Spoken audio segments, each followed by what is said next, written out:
Good evening. ദൈവത്തിന്റെ അതിപരിശുദ്ധ നാമം വാഴ്ത്തപ്പെടുമാറാകട്ടെ. നമുക്ക് വീണ്ടും ഇങ്ങനെ ഒരുമിച്ച് ഒരു തവണയും കൂടെ ദൈവസന്നിധിയിലാകുവാൻ ദൈവം ഒരുക്കിയ അത്ഭുത സമയത്തിനായി സ്തോത്രം. കൃപയുള്ള സമയത്തിനായി നന്ദിയോടെ ഈ സ്തോത്രം.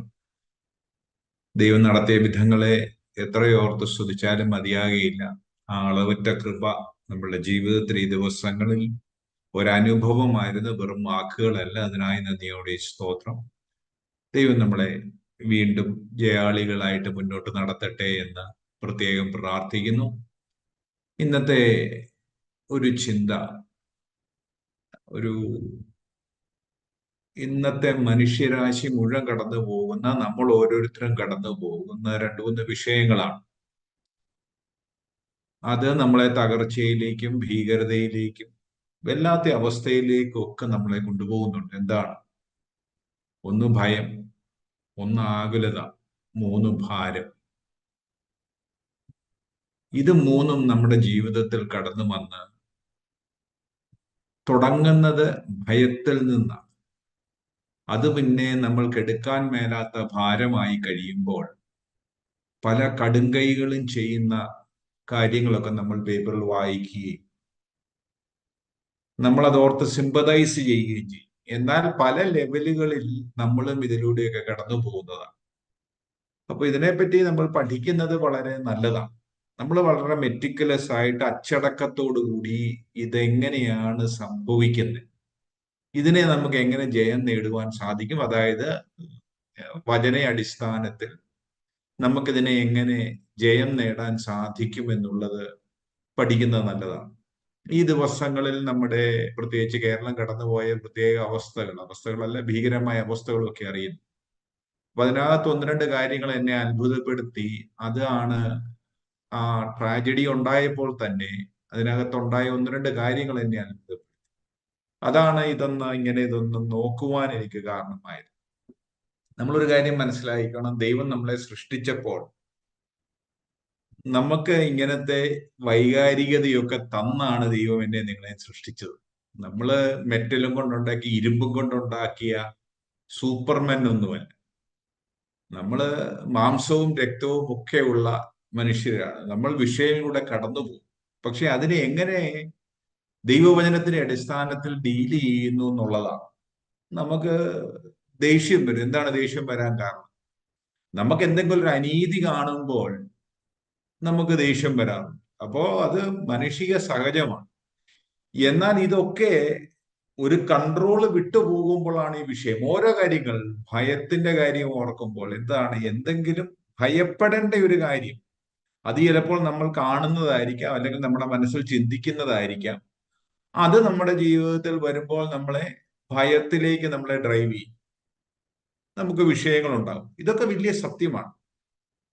ആകുലത, ഭയം അങ്ങോട്ട് കൂടിക്കഴിയുമ്പോൾ കണ്ടോ, നമ്മുടെ ശരീരം ഇതിനോട് എങ്ങനെ റെസ്പോണ്ട് ചെയ്യും? അത് ആകുലതയായിട്ട് അത് ചിലപ്പോൾ എന്താണ്, നമുക്ക് നടക്കാൻ മേല, ഇരിക്കാൻ മേല, ഉറങ്ങാൻ മേല, ഇങ്ങനത്തെ പല അവസ്ഥകളിൽ ഭാരം. ഇതിനെ അങ്ങോട്ട് ചിന്തിച്ച് ചിന്തിച്ച് ചിന്തിച്ച് ഇതങ്ങോട്ട് വല്ലാത്ത അവസ്ഥയാകുമ്പോൾ നമുക്ക് എടുക്കാൻ മേലാത്ത ഭാരമായിരുന്നു. അപ്പോൾ എല്ലാവരും ഈ അവസ്ഥകളിലൂടെ കടന്നു പോകും. ഒരേ അവസ്ഥ തന്നെ പലർക്കും പല തലത്തിലായിരിക്കുമെന്നേ ഉള്ളൂ, ഇൻ ഡിഫറെന്റ് ലെവൽസ്. ചിലർക്ക് ഇരുട്ടിനെ പേടിയാണ്, ചിലർക്ക് ഇരുട്ടിനെ പേടിയില്ല. എന്നാൽ സംശയമുണ്ട്, ഇരുട്ടിനെ പേടിയുള്ളവർക്ക് ഭയം. ചിലപ്പോൾ മൃഗങ്ങളെ നാൽക്കാലികളെ പേടിയായിരിക്കും, ഇഴജന്തുക്കളെ പേടിയായിരിക്കും. അപ്പോൾ ഈ ഭയത്തിന്റെ അംശവും എല്ലാം എല്ലാവരുടെയും ഹൃദയത്തിലുണ്ട്, നമ്മുടെ ശരീരത്തിലുണ്ട്. പക്ഷെ അതിനെ നമ്മൾ എങ്ങനെ പെർസീവ് ചെയ്യുന്നു എന്നുള്ളതാണ്. പക്ഷെ ഇത് കൺട്രോൾ വിട്ടു പോയി കഴിയുമ്പോൾ എന്നെയും നിങ്ങളെയും നാശത്തിലേക്കും വല്ലാത്ത അവസ്ഥയിലേക്കും കൊണ്ടുപോകും. ഇന്ന് ഞാനും നിങ്ങളും ഒരുമിച്ച് ഈ വചനം ചിന്തിച്ചു കൊണ്ടിരിക്കുമ്പോൾ നമുക്ക് ദൈവവചനത്തിന്റെ അടിസ്ഥാനത്തിൽ ഇതിനെ എങ്ങനെ കാണാമെന്ന് നോക്കാം. ഒരു മൂന്നാല് കാര്യങ്ങൾ മത്തായി സുവിശേഷത്തിൽ നിന്നാണ് ഞാൻ എടുത്തിരിക്കുന്നത്. നമ്മുടെ ഗിരിപ്രഭാഷണങ്ങൾ കഴിഞ്ഞ് 6ന്റെ അവസാനം മുതൽ 10 വരെയുള്ള ചില വാക്യങ്ങളിലൂടെ നമുക്കൊന്ന് കടന്നു പോകാം. എങ്ങനെയാണ് നമ്മൾ ക്രിസ്തു നമ്മളെ ഇതിനകത്ത് കൂടെ ജയാളിയായി നടത്തുന്നു എന്നുള്ളത്. നമ്മുടെ ഔട്ട്ലുക്ക്, നമ്മൾ എങ്ങനെയായിരിക്കണം, നമ്മുടെ കാഴ്ചപ്പാട് എന്തായിരിക്കണം എന്നുള്ളത് വളരെ ഇൻട്രസ്റ്റിംഗ് ആണ്. കാരണം ഈ ദൈവവചനത്തിലേക്ക് കടക്കുമ്പോൾ എല്ലാത്തിനും ഉത്തരമുണ്ടെന്നുള്ളത്, നമ്മളെ തോറ്റുകൊടുക്കാൻ അനുവദിക്കുന്ന ദൈവമൊന്നും, അത് വളരെ വ്യക്തമാണ്.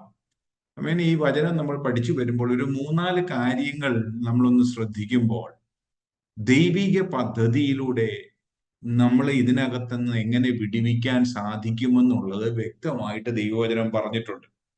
കണ്ടോ, ഒരു തോൽക്കുന്ന ഒരു ഒരു യുദ്ധമൊന്നുമല്ല, നമ്മളെ ജയാളികളായി തന്നെ നടത്തണം എന്നുള്ള പദ്ധതിയിലാണ് ദൈവം എന്നെ നിങ്ങളെ സൃഷ്ടിച്ചിരിക്കുന്നതും.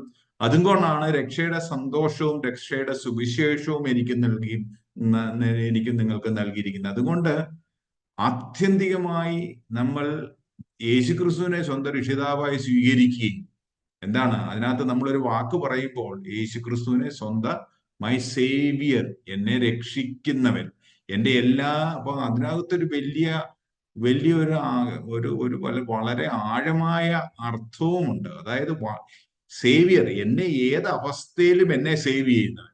അത് ലോകപ്രകാരം ആയിക്കോട്ടെ, എന്റെ മരണമായിക്കോട്ടെ, എന്റെ രോഗമായിക്കോട്ടെ, എന്റെ നിത്യത ആയിക്കോട്ടെ, ഇതെല്ലാം എന്റെ ക്രിസ്തുവിലൂടെ യോഗ്യമാണ് എന്നുള്ള ആ കാര്യം ഞാനും നിങ്ങളും മനസ്സിലാക്കി വേണം, അല്ലെങ്കിൽ ആ ഒരു അനുഭവം എൻ്റെ നിങ്ങളുടെ ജീവിതത്തിൽ വേണ്ടത് വളരെ ആവശ്യമാണ്. കണ്ടോ, നമ്മുടെ ഈ ക്രിസ്തുവിനോട് കൂടെ ചേർന്നുള്ള ജീവിതവും ദൈവവചന പഠനവും എന്നെ ഈ വിഷയങ്ങളിലൂടെ, ഞാനൊരു ഭാരത്തിലൂടെ, ഒരു ആകുലതയിലൂടെ, ഒരു വല്ലാത്ത ഒരു ഭയത്തിലൂടെ കടന്നു പോകുമ്പോൾ എന്നെ വളരെ പ്രോഗ്രസീവായിട്ട് തന്നെ ഇതിൽ നിന്ന് എന്നെ വെളിയിലേക്ക് കൊണ്ടുവരുവാൻ ദൈവത്തിന് പദ്ധതിയുണ്ട്. ദൈവം നിങ്ങളെ എങ്ങനെയാണെന്ന് വ്യക്തമായിട്ട് ദൈവവചനത്തിൽ നിന്ന് നമ്മളെ പഠിപ്പിച്ചു തരുന്നുണ്ട്.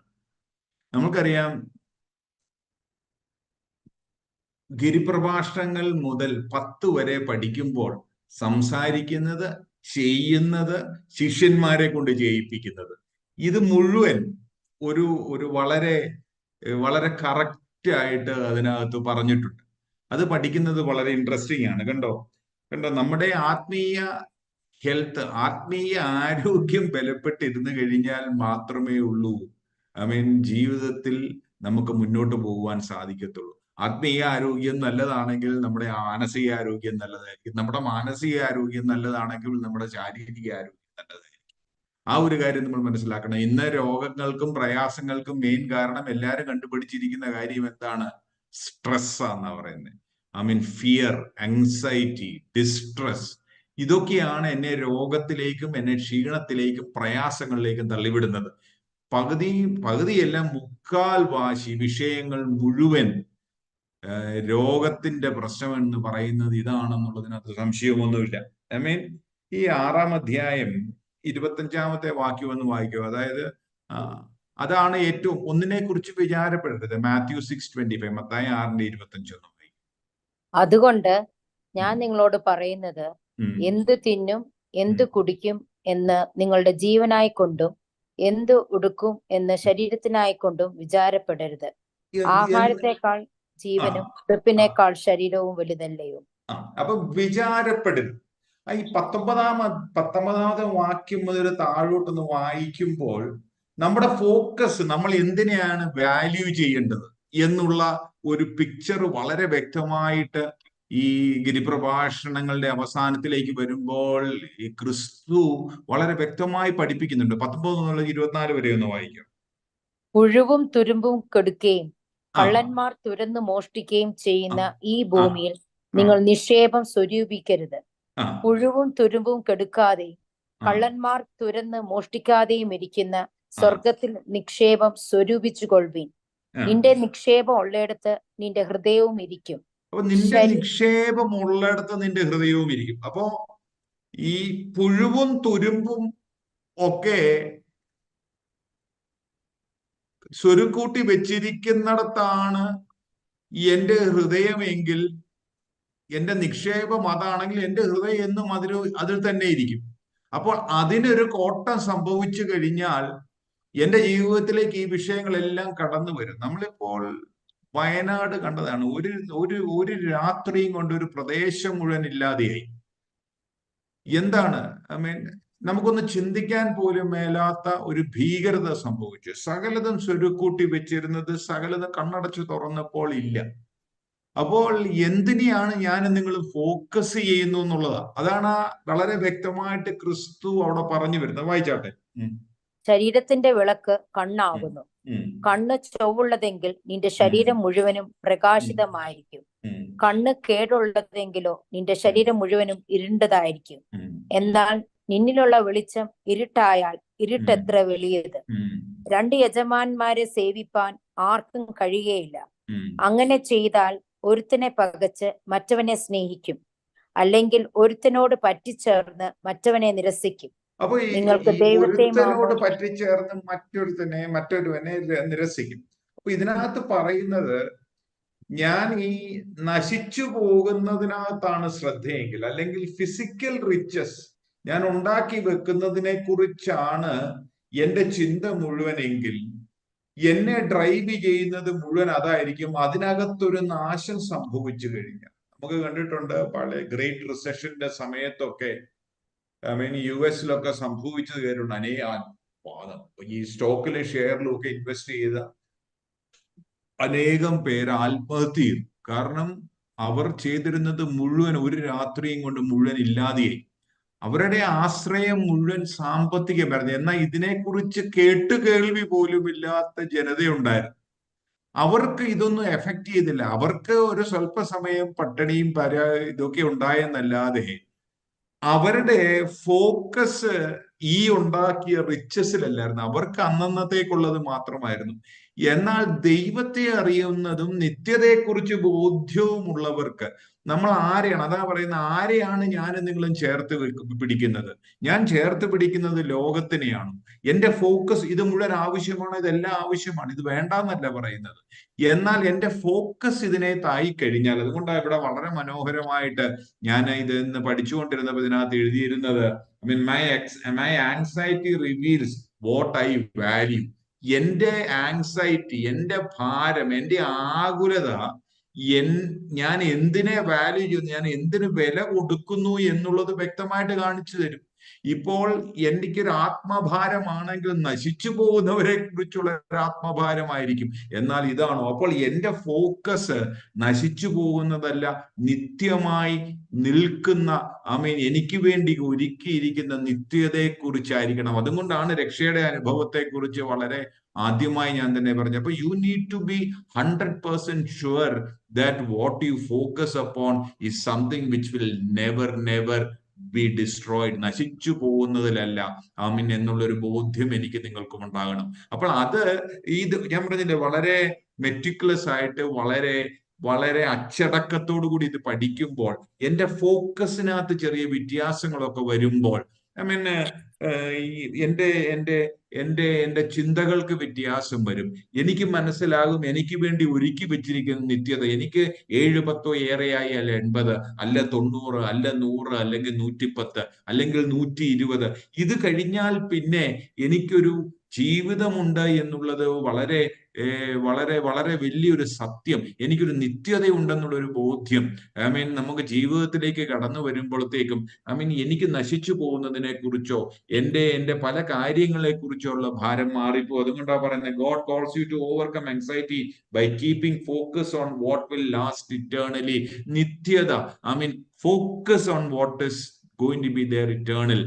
അതുകൊണ്ട് പുഴുവും തുരുമ്പും എടുത്തു കളയുന്നതല്ല. സകലതും ഇവിടെ നമുക്കൊരു സ്വല്പകാലം കിട്ടിയിട്ടുണ്ട്, നമുക്ക് ആവശ്യത്തിന് ദൈവം നൽകിയിട്ടുണ്ട്. അപ്പോൾ ഈ ഒരു കാര്യം ഞാൻ നിങ്ങൾ ഫോക്കസ് ചെയ്യാൻ വേണ്ടി തയ്യാറാകണം.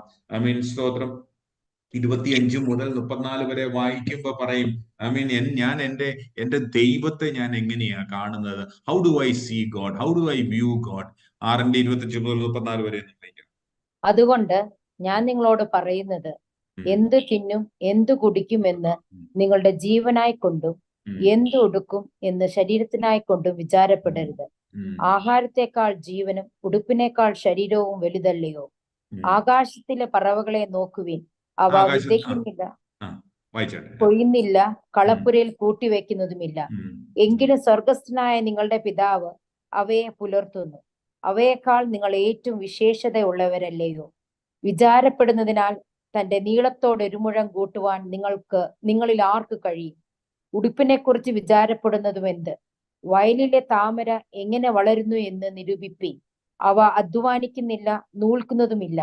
എന്നാൽ ശലോമോൻ പോലും തന്റെ സർവമഹത്വത്തിലും ഇവയിൽ ഒന്നിനോളം ചമഞ്ഞിരുന്നില്ല എന്ന് ഞാൻ നിങ്ങളോട് പറയുന്നു.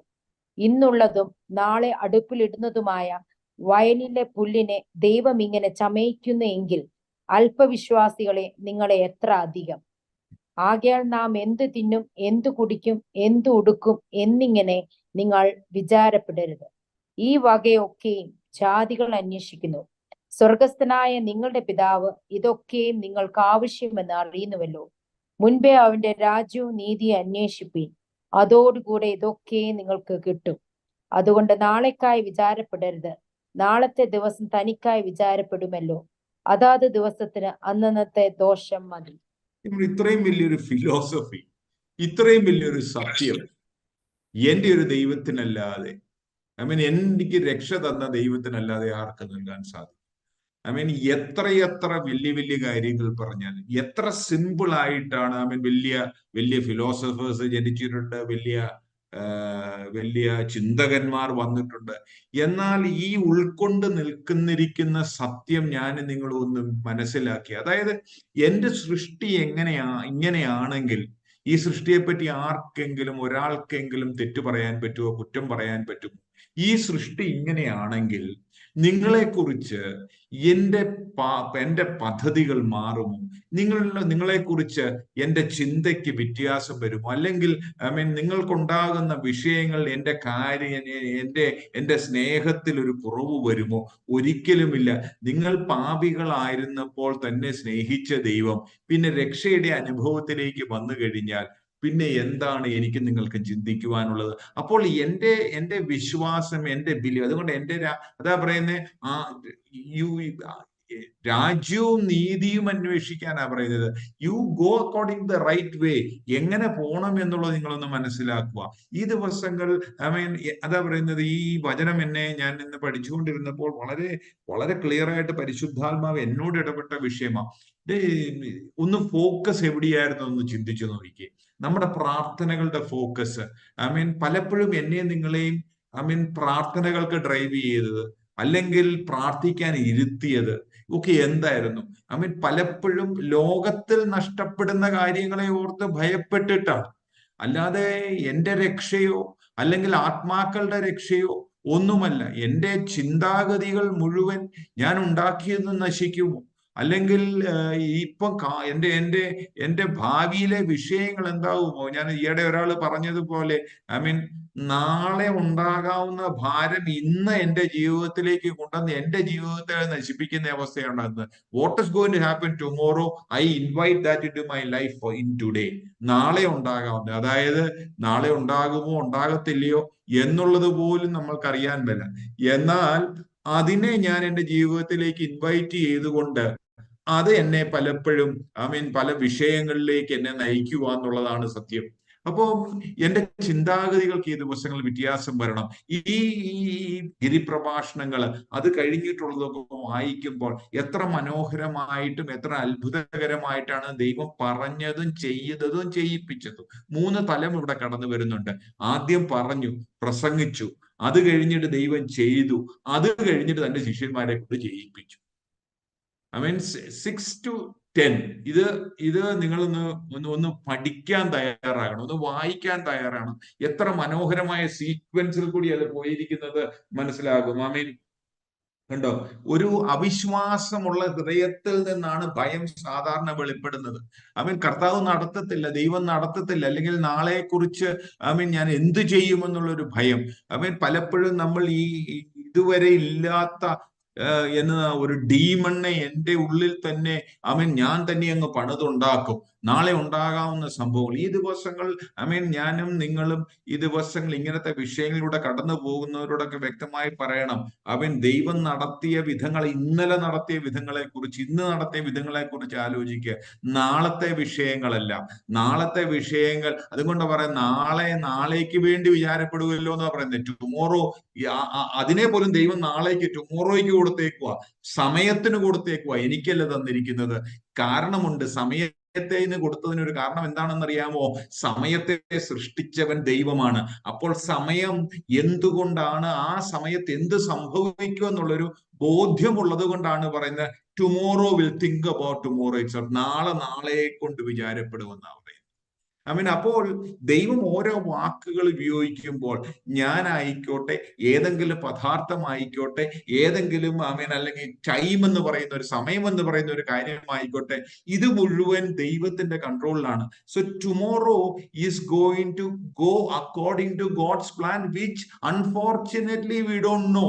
എനിക്കും നിങ്ങൾക്കും എന്താ നാളെ സംഭവിക്കാൻ പോകുന്നുള്ളത് അൺഫോർച്ചുനേറ്റ് ആണെങ്കിൽ അത് ദൈവിക പദ്ധതിയിലാണ്. അപ്പോൾ നാളെയെക്കുറിച്ച് ഭാരപ്പെടാതെ ഇന്നേക്കുറിച്ച്, ഇന്ന് ദൈവം നടത്തിയ വിധങ്ങളെ ഓർത്ത് ദൈവത്തെ സ്തുതിച്ചുകൊണ്ട് ഉറങ്ങുവാനൊന്ന് സാധിച്ചാൽ, ഇന്ന് ഞാൻ പറയുന്നത്, ഭവനങ്ങളിൽ വന്നിട്ട് ഇന്ന് എന്നെ നടത്തിയ വിധങ്ങളെ കുറിച്ച് എഴുതിയിട്ട് ദൈവത്തെ ഒന്ന് സ്തുതിച്ചു നോക്കിക്കേ.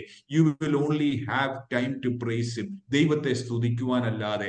അപ്പോൾ ഞാൻ വളരെ വളരെ വളരെ ആത്മീയമായി വളരെ പോസിറ്റീവ് ആവുന്ന ഒരു സമയമാണ്. കാരണം രാവിലെ മുതൽ വൈകിട്ട് വരെ നമ്മൾ ഭയത്തോടുകൂടി ചിലപ്പോൾ ഓഫീസിൽ പോയതായിരിക്കും, ഭയത്തോടുകൂടി കോളേജിൽ പോയതായിരിക്കും, ഭയത്തോടുകൂടി ഏതെങ്കിലും സ്ഥലത്ത് ഇത് സംഭവിക്കൂ എന്ന് ചിന്തിച്ചായിരിക്കും.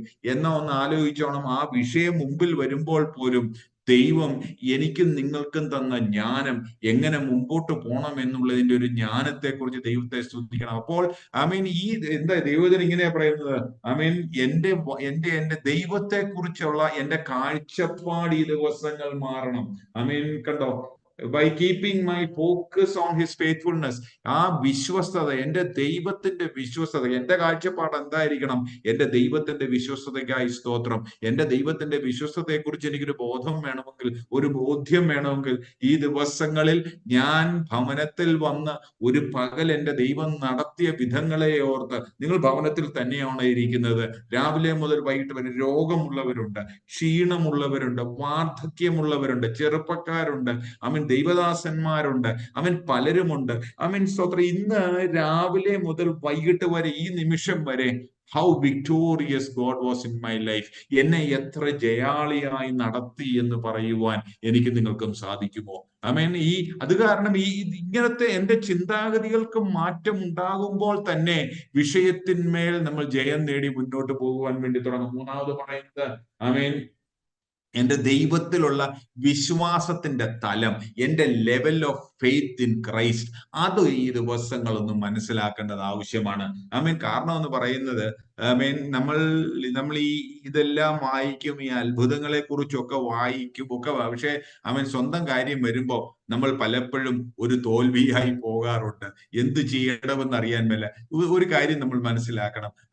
ആ മത്തായി സുവിശേഷം തന്നെ 7-ാം അധ്യായം അവസാനിക്കുന്നത് 35-ാമത്തെ വാക്യം വായിക്കുമ്പോൾ നമ്മളെ അത്ഭുതപ്പെടുത്തുന്ന ഒരു വാക്യ. ഇവര് പറയുന്നതാണ്, പുരുഷാരം ക്രിസ്തുവിനെ കുറിച്ച് പറയുന്നതാണ്. ആ പറഞ്ഞതിന്റെ പവർ അന്ന് വായിക്കാവൂ. 7:35, സോറി 7-ന്റെ 28-29. ഈ വചനങ്ങളെ യേശു പറഞ്ഞു തീർന്നപ്പോൾ പുരുഷാരം അവന്റെ ഉപദേശത്തിൽ വിസ്മയിച്ചു. അവരുടെ ശാസ്ത്രിമാരെ പോലെയല്ല, അധികാരമുള്ളവനായിട്ടത്രേ അവൻ അവരോട് ഉപദേശിച്ചത്. കണ്ടോ, ഇതൊക്കെ പറഞ്ഞു കഴിഞ്ഞപ്പോൾ പറയുന്നത് ശാസ്ത്രിമാരെ, അതായത് നല്ല വിവരവും വിദ്യാഭ്യാസവും അറിവുമുള്ള കൂട്ടരാണ് ആര്? ശാസ്ത്രിമാര്. അപ്പോൾ ഇവർ കേട്ടിട്ടുണ്ട്, അവിടെ അന്നത്തെ കാലത്ത് ഡിസ്കോഴ്സസ് നടക്കാറുണ്ട്, സംസാരങ്ങൾ നടക്കാറുണ്ട്, വലിയ വലിയ കാര്യങ്ങൾ, അർത്ഥഗർഭമായ കാര്യങ്ങളെ കുറിച്ച് ഡിസ്കസ് ചെയ്യാറുണ്ട്. ഇത്രയും നാള് കേട്ടതല്ല അവർ ഇന്ന് കേൾക്കുന്നെന്ന് പറയുന്നത്. സ്തോത്രം. എത്ര അധികാരത്തോടു കൂടി. അപ്പം ഹിസ് വേർഡ് ഹാസ് അതോറിറ്റി. അവൻ പറയുന്ന വാക്കുകൾക്ക്, അവൻ പറയുന്നത് അന്ന് മൈക്ക് വെച്ച് വിളിച്ച് അവൻ വളരെ ശക്തമായിട്ട് ഒന്നും പറഞ്ഞു കാണത്തില്ല. തന്നെ കൊണ്ടാകാവുന്ന ടോണിൽ അനേകം പേർ കേൾക്കുന്ന രീതിയിൽ സംസാരിച്ചു കാണും. പക്ഷെ പറയുന്നതിനകത്തെ ആധികാരികത, കാരണം അവൻ ദൈവപുത്രനാണെന്ന് ഒരിക്കൽ കൂടെ തെളിയിക്കുവാൻ, അത് കാരണം എന്റെയും നിങ്ങളുടെയും ഉള്ളിൽ പരിശുദ്ധാത്മാവിന്റെ നിറവിൽ ഞാനും നിങ്ങളും സംസാരിക്കുമ്പോൾ എൻ്റെ ശബ്ദത്തിന്റെ ലെവലോ എൻ്റെ വാക്കിന്റെ വൈഭവമോ അല്ലെങ്കിൽ സ്ഫുടതയോ ഒന്നും ആയിരിക്കത്തില്ല. പറയുന്ന ദൈവം തെരഞ്ഞെടുത്തിരിക്കുന്ന പലർക്കും എന്നാ ഉണ്ടായിരുന്നു, പലരും സ്റ്റാമർ ചെയ്യുമായിരുന്നു, ചിലർക്ക് ശരിക്ക് സംസാരിക്കാൻ അറിയാൻ മേലായിരുന്നു. പൗലോസിനെ കുറിച്ച് പറയുന്നത് പൗലോസിന് ശരിക്ക് സംസാരിക്കാൻ പോലും മേലായിരുന്നു എന്നാ പറയുന്നത്. വളരെ ശക്തമായിട്ട് എഴുതുമായിരുന്നു. എന്നാൽ താൻ വഹിച്ചിരുന്ന ദൈവശക്തിയിൽ ആർക്കും മുൻപിൽ പോലും നിൽക്കുവാൻ സാധിക്കത്തില്ല. അപ്പൊ ഇന്ന് ഞാൻ നിങ്ങൾ മനസ്സിലാക്കേണ്ട ഒരു കാര്യമുണ്ട്. ദൈവത്തിന്റെ വചനത്തിന്റെ ശക്തി, ഞാൻ പറയുന്ന വചനത്തിന്റെ ശക്തിക്ക് ആധികാരികതയുണ്ട്.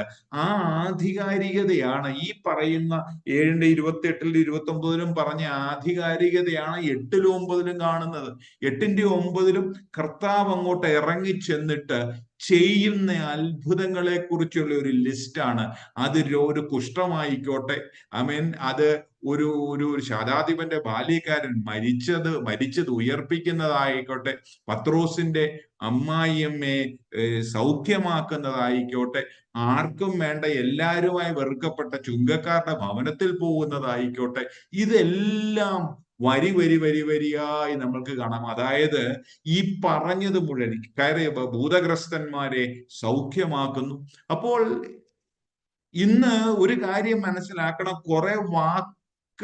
കുറെ പ്രസംഗം കൊണ്ടും ആക്ഷൻ ഇല്ലാതെ തീരുന്നതുമൊന്നുമല്ല എൻ്റെ ദൈവിക പദ്ധതികൾ. ദൈവം പറയുന്ന കാര്യങ്ങളെ അക്ഷരത്തിൽ സത്യമായും നടത്തിയെടുക്കുവാൻ സാധിക്കുമെന്നുള്ളതിനകത്ത് ഒരു സംശയവുമില്ല എന്നുള്ളതാണ് 8 9 കാണിക്കുന്നത്. 8 9 മുഴുവൻ വായിക്കുവാൻ വേണ്ടി സമയമില്ലല്ലോ, അതുകൊണ്ടാണ് പറഞ്ഞത്. ഇതെല്ലാം ഒന്ന് വായിക്കാൻ തയ്യാറാകണം. നമ്മൾ 6ന്റെ അവസാനം മുതൽ 10 വരെ ഒന്ന് വായിക്കാൻ വേണ്ടി തയ്യാറാകണം. അപ്പോൾ നമ്മൾ പറഞ്ഞതുപോലെ ഇവിടെ പറയുന്നത് കണ്ടോ, ഈ ഒരു ആക്ടിവിറ്റി, ദൈവത്തിന്റെ ഒരു ആക്ടിവിറ്റിയാണ് അടുത്തത് കാണുന്നത്. അതായത് ഞാൻ വിശ്വസിക്കുന്ന ദൈവം കണ്ടോ, ഒരു സാധാരണ സംസാരം കൊണ്ട് തീർക്കുന്നതല്ല, അതിന്റെ പ്രാവർത്തികമാക്കുന്ന ദൈവം. അതായത് ഇന്ന് വചനം നമ്മൾ പറയുമ്പോൾ അതിന്റെ ഉദ്ദേശം, ദൈവവചനം പറഞ്ഞു കഴിഞ്ഞിട്ട് അതിന്റെ ആക്ടിവിറ്റിയിലേക്ക് കിടക്കുമ്പോൾ, അതിന്റെ അതോറിറ്റിയിലൂടെ ഞാൻ സംസാരിക്കുമ്പോൾ, ഞാൻ ക്രിസ്തു ചെയ്തതുപോലെ ചില പ്രവൃത്തികളെ ചെയ്യുവാൻ ദൈവം എന്നെ ശക്തിപ്പെടുത്തുമെന്നുള്ളതാണ്. ക്രിസ്തു അത് ചെയ്ത് പൂർണ്ണമായി അവിടെ ഒരു ഡിസ്പ്ലേ ആയിരുന്നു. ഹൂ ക്രൈസ്റ്റ് വാസ്, ക്രിസ്തു ആരാണെന്നുള്ളൊരു ഡിസ്പ്ലേ ആയിരുന്നു. ഇന്ന് ഞാനും നിങ്ങളും ആരാധിക്കുന്ന ക്രിസ്തുവിന് അന്ന് ഉണ്ടായതിനേക്കാളും ശക്തി കുറഞ്ഞിട്ടൊന്നുമില്ല, ബലം കുറഞ്ഞിട്ടൊന്നുമില്ല. എങ്ങനെയോ എൻ്റെ കാഴ്ചപ്പാട് മാറിപ്പോയത് കാരണം, എൻ്റെ ഒരു മനസ്സിലാകുന്ന അവസ്ഥയ്ക്ക് വ്യത്യാസം വന്നത് കാരണം പലപ്പോഴും ദൈവപ്രവൃത്തി എന്നിൽ നിന്ന് നടക്കാതെ പോകുന്നു. കാരണം എൻ്റെ ഒരു ഫോക്കസ് മാറിപ്പോയി. ഞാൻ നേരത്തെ പറഞ്ഞതുപോലെ എൻ്റെ ഫോക്കസ് പലപ്പോഴും നശിച്ചു പോകുന്നതായി പോയി. അതിൽ നിന്ന് നിത്യതയിലേക്കുള്ള ഒരു ഫോക്കസ്, എൻ്റെ കാഴ്ചപ്പാടിനൊരു വ്യത്യാസം, എൻ്റെ ക്രിസ്തുവിലുള്ള ഒരു വിശ്വാസം, ഹൗ ഫെയ്ത്ത്ഫുൾ ഗോഡ് എന്നുള്ളതിൻ്റെ ഒരു വിശ്വാസം. പിന്നെ മൂന്നാമത് പറഞ്ഞത് ഹി ക്യാരീസ് അതോറിറ്റി. ആ അവസാന 7ന്റെ അവസാനം മുതൽ 10 9 വരെ നമ്മൾ വായിച്ചു വരുമ്പോൾ നമ്മൾ മനസ്സിലാക്കും കർത്താവ് ചെയ്തു വന്ന അത്ഭുതങ്ങളുടെ ഒരു വലിയ ഒരു ലിസ്റ്റ് തന്നെ. എത്ര കറക്റ്റായിട്ടാണ് ദൈവവചനം നമ്മളെ കൊണ്ടുപോകുന്നെന്ന് ഓർക്കണം. അപ്പോൾ ഇന്ന് ഈ ഭയത്തിനോ സംശയത്തിനോ ആകുലതയ്ക്കോ ഭാരത്തിനോ ഒന്നും, വിചാരങ്ങൾക്ക് ഒന്നും വഴിയില്ലാതെ എന്നെ പിടിച്ചുയർത്തുന്ന ഒരു ദൈവത്തെ കുറിച്ചാണ് നമ്മൾ പഠിക്കുന്നത്. സ്തോത്രം. അവസാനമായി ഒന്നും കൂടെ നമുക്ക് ശ്രദ്ധിക്കാം. അപ്പോൾ പറയുന്നത് കണ്ടോ, God calls me to overcome anxiety by keeping a focus on trusting with my trials. വിഷയങ്ങളുടെ നടുവിൽ നമ്മൾ ക്രിസ്തുവിനെ വിശ്വസിക്കുന്നവരായി, വിഷയങ്ങളുടെ നടുവിൽ. ഇപ്പൊ നോക്കിക്കേ, എന്തുകൊണ്ടാണ് ശതാധിപൻ ദൈവസന്നിധിയിലേക്ക് വന്നത്? എന്തുകൊണ്ടാണ് പത്രോസ് ആമേൻ തന്റെ അമ്മായിയമ്മയുടെ അരികിലേക്ക് ക്രിസ്തുവിനെ കൊണ്ടുപോയത്? എന്തുകൊണ്ട് ഭൂതഗ്രസ്തര് വന്നത്? എന്ത് കുഷ്ഠരോഗികൾ എന്തുകൊണ്ട് വന്നു? എന്തുകൊണ്ട് ചുങ്കക്കാര് വന്നു? പിന്നെ ഓരോന്നും നമ്മൾ പഠിക്കുമ്പോൾ ആമേൻ നമ്മൾക്ക് കാണാം ക്രിസ്തുവിന് കടന്നു ചെല്ലാൻ മേലാത്ത അവസ്ഥകളൊന്നുമില്ല. ഒറ്റയൊന്നേ ഉള്ളൂ, നമ്മുടെ അവിശ്വാസം മാത്രം. Just our unbelief. Except that he gets into everything. There is no limit at what he can work for. എത്രത്തോളം ദൈവ പ്രവൃത്തി വെളിപ്പെടുമെന്നുള്ളതിന് നമ്മൾ ദൈവസന്നിധിയിൽ നമ്മളെ സമർപ്പിച്ചാലേ അറിയത്തുള്ളൂ. അതുകൊണ്ടാണ് പറയുന്നത് അവിശ്വാസം ഈ ദിവസങ്ങൾ പൂർണ്ണമായി മാറുവാൻ ഈ ദിവസങ്ങൾ പ്രാർത്ഥിക്കുകയും നമ്മൾ സ്റ്റെപ്പുകൾ എടുക്കുകയും ചെയ്തോണം. അതുകൊണ്ടാണ് പറയുന്നത് എല്ലാ ദിവസവും വന്നിട്ട് ഇന്ന് ദൈവം നടത്തിയ വിധങ്ങളെ ഓർത്ത് ഏറ്റവും കഷ്ടമുള്ള ദിവസം പോലും, ഏറ്റവും പ്രയാസമുള്ള ദിവസം പോലും, ultimately we have come to my home. ഇന്ന് വൈകിട്ട് എത്ര അത്ഭുതകരമായി ഞാൻ നിങ്ങൾ വന്ന്. സിമ്പിൾ എക്സർസൈസസ്, ഇത് വലിയ കോംപ്ലിക്കേറ്റഡ് കാര്യമൊന്നുമല്ല, വളരെ സിമ്പിൾ ആണ്. അത് നമ്മൾ ചെയ്യുവാൻ വേണ്ടി തയ്യാറാകണം. സ്വതന്ത്രം. അടുത്ത 9:35 മുതൽ 10:15 വരെയൊക്കെ നമ്മൾ പഠിക്കുമ്പോൾ ഹൗ ദേ 9:35 മുതൽ ഒന്ന് വായിക്കാം. യേശു പട്ടണം തോറും ഗ്രാമം തോറും സഞ്ചരിച്ച് അവരുടെ പള്ളികളിൽ ഉപദേശിച്ച് രാജ്യത്തിന്റെ സുവിശേഷം പ്രസംഗിക്കുകയും സകലവിധ ദീനവും വ്യാധിയും സൗഖ്യമാക്കുകയും ചെയ്തു. അവൻ പുരുഷാരത്തെ ഇടയനില്ലാത്ത ആടുകളെ പോലെ കുഴഞ്ഞവരും ചിന്നിയവരുമായി കണ്ടിട്ട് അവരെ കുറിച്ച് മനസ്സലിഞ്ഞു. തന്റെ ശിഷ്യന്മാരോട്, കൊയ്ത്ത് വളരെയുണ്ട് സത്യം, വേലക്കാരോ ചുരുക്കം. ആകയാൽ കൊയ്ത്തിന്റെ യജമാനോട് കൊയ്ത്തിലേക്ക് വേലക്കാരെ അയക്കേണ്ടതിന് യാചിപ്പീൻ എന്ന് പറഞ്ഞു. ഒരു മിനിറ്റ്. അപ്പൊ ഇവിടെ കാണിക്കുന്നത് ഒരു കമ്പാഷൻ, ലോകത്തിനോടൊരു കമ്പാഷൻ ആവശ്യമാണ്. അപ്പൊ അതിനുവേണ്ടി തന്റെ ശിഷ്യന്മാരെ ഒരുക്കി അതിനുവേണ്ടി അവരെ അതിനുവേണ്ടി അയക്കുവാൻ പോകുന്ന സമയമാണ്. അപ്പൊ കൊയ്ത്തുകാര് വളരെ ചുരുക്കമാണ്. അനേകം പേര് നാഥനില്ലാതെ ഇടയനില്ലാതെ കടന്ന് കഷ്ടപ്പെടുമ്പോൾ തന്റെ ശിഷ്യന്മാരെ അതിനുവേണ്ടി ഒരുക്കുകയാണ്. അപ്പോൾ അത് ബാക്കി 1 മുതൽ 15 വരെ ഒന്ന് വായിക്കാം, അല്ലെങ്കിൽ 8 മുതൽ വായിച്ചാൽ 8 മുതൽ 5 മുതൽ വായിച്ചാൽ 5 മുതൽ. ഈ 12 പേരെയും യേശു അയക്കുമ്പോൾ അവരോട് ആജ്ഞാപിച്ചെന്നാൽ, ജാതികളുടെ അടുക്കൽ പോകാതെയും ശമര്യരുടെ പട്ടണത്തിൽ കടക്കാതെയും ഇസ്രായേൽ ഗൃഹത്തിലെ കാണാതെ പോയ ആടുകളുടെ അടുക്കൽ തന്നെ ചെല്ലുവിൻ. നിങ്ങൾ പോകുമ്പോൾ സ്വർഗരാജ്യം സമീപിച്ചിരിക്കുന്നു എന്ന് ഘോഷിപ്പീൻ. രോഗികളെ സൗഖ്യമാക്കുവിൻ, മരിച്ചവരെ ഉയർപ്പിപ്പിൻ, കുഷ്ഠരോഗികളെ ശുദ്ധമാക്കുവിൻ, ഭൂതങ്ങളെ പുറത്താക്കുവിൻ. സൗജന്യമായി നിങ്ങൾക്ക് ലഭിച്ചു, സൗജന്യമായി കൊടുപ്പിൻ. മടിശീലയിൽ പൊന്നും വെള്ളിയും ചെമ്പും വഴിക്ക് പൊക്കണവും 2 ഉടുപ്പും ചെരിപ്പും വടിയും കരുതരുത്. വേലക്കാരൻ തന്റെ ആഹാരത്തിന് യോഗ്യനല്ലോ. ഏത് പട്ടണത്തിലോ ഗ്രാമത്തിലോ കടക്കുമ്പോൾ അവിടെ യോഗ്യൻ ആർ എന്ന് അന്വേഷിപ്പീൻ. പുറപ്പെടുവോളം അവിടെ തന്നെ പാർപ്പീൻ. ആ വീട്ടിൽ ചെല്ലുമ്പോൾ അതിന് വന്ദനം പറവീൻ. വീട്ടിന് യോഗ്യതയുണ്ടെങ്കിൽ നിങ്ങളുടെ സമാധാനം അതിന്മേൽ വരട്ടെ. യോഗ്യതയില്ല എന്ന് വരികിൽ സമാധാനം നിങ്ങളിലേക്ക് മടങ്ങിപ്പോരട്ടെ. ആരെങ്കിലും നിങ്ങളെ കൈക്കൊള്ളാതെയും നിങ്ങളുടെ വചനങ്ങളെ കേൾക്കാതെയും ഇരുന്നാൽ ആ വീടോ പട്ടണമോ വിട്ടുപോകുമ്പോൾ നിങ്ങളുടെ കാലിലെ പൊടി തട്ടിക്കളവിൻ. ന്യായവിധി ദിവസത്തിൽ ആ പട്ടണത്തെക്കാൾ സോദോമ്യരുടെയും ഗമോര്യരുടെയും ദേശത്തിന് സഹിക്കാവതാകും എന്ന് ഞാൻ സത്യമായിട്ട് നിങ്ങളോട് പറയുന്നു. അതിനകത്ത്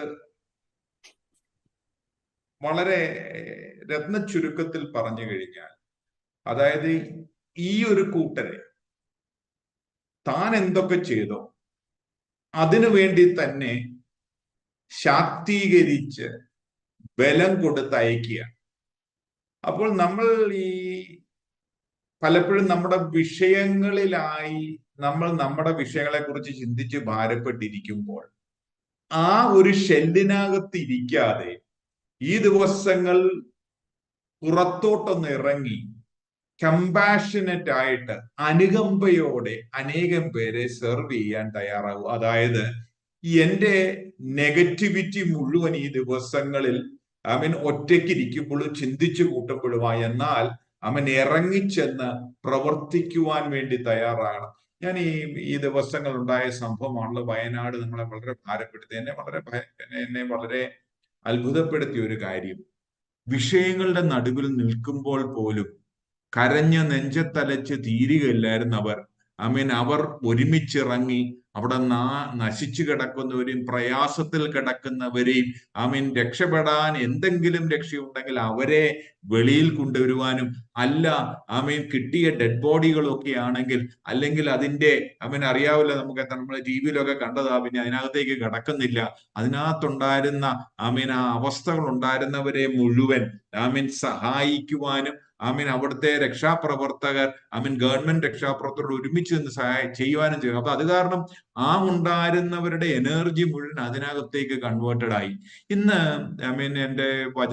എന്റെ സമയം കഴിയാറായല്ലോ, അതല്ലേ കഴിഞ്ഞു. അപ്പോൾ ഇന്ന് നമ്മൾ 3-4 കാര്യങ്ങൾ നമ്മൾ മനസ്സിലാക്കേണ്ട ഒരു വിഷയം, ദൈവത്തെ വിശ്വസിക്കുവാൻ, സ്തോത്രം, എന്താണ് എനിക്ക് വേണ്ടി ഒരുക്കിയിരിക്കുന്ന നിത്യതയെ കുറിച്ച് എനിക്കൊരു ബോധ്യമുണ്ടാകാൻ, സ്തോത്രം, നിത്യത, ഞാൻ നശിച്ചു പോകുന്നതിന്റെ പുറകെയല്ല, എന്റെ നിത്യതയ്ക്ക് വേണ്ടി നിലനിൽക്കുവാൻ. രണ്ടാമത് പറഞ്ഞത് എന്താണ് എന്താണ് നിത്യതയുണ്ട് എന്നുള്ളൊരു ബോധ്യമുണ്ടാകാൻ. മൂന്നാമത് പറയുന്നത് കണ്ടോ, എന്റെ ദൈവത്തിലുള്ള ഒരു വിശ്വസ്തത, ആ faithfulness. God is faithful God. അതിൽ നിന്ന് എന്റെ ഫോക്കസ് പോകാതിരിക്കുവാൻ, ഈ ദിവസങ്ങൾ പലരെയും കമ്പാഷനേറ്റ് ആയിട്ട് സെർവ് ചെയ്യുവാൻ ഒക്കെ ദൈവം ഈ ദിവസങ്ങൾ കൃപ നൽകട്ടെ. അത് കാരണം ഈ ദിവസങ്ങളുടെ ഭാരവും പ്രയാസങ്ങളും ഒക്കെ ദൈവസന്നിധിയിൽ കൊണ്ടുവരുമ്പോൾ നമ്മൾ എങ്ങനെയായിരിക്കണം എന്നുള്ളൊരു ബോധ്യം. ദൈവത്തിന്റെ വാക്ക് പവർഫുൾ ആണെന്ന് നമ്മൾ കേട്ടു. ദൈവം ആ പറഞ്ഞ കാര്യങ്ങൾ ചെയ്തു കാണിച്ചു. മൂന്നാമത് എന്നെയും നിങ്ങളെയും അതിനുവേണ്ടി ഒരുക്കി. ദൈവം ഈ വാക്കുകളാൽ നിങ്ങളെ ഓരോരുത്തരെയും അനുഗ്രഹിക്കും.